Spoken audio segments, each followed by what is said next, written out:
If you want to change the passcode on your iPhone 16, 16 Pro, Pro Max, and the Plus, so in this video I will show you how to do that.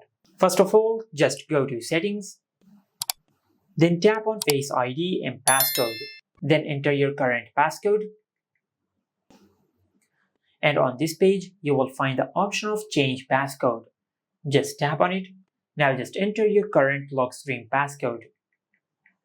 Now from here, if you tap on passcode options, you can change the passcode to a 4-digit numeric code, or you can select 6-digit numeric code. Also, you have the option of custom numeric code, and finally you have the option of custom alphanumeric code. I will select 4-digit numeric code. Now just enter your new code, then select use anyway. Now just enter your new code one more time to confirm your code. And once you do that, you will change the lock screen passcode on your iPhone. Just like that. And this is how you can change the passcode on the iPhone 16, 16 Pro, Pro Max, and the Plus. Make sure to like, comment, and subscribe. Thank you for watching.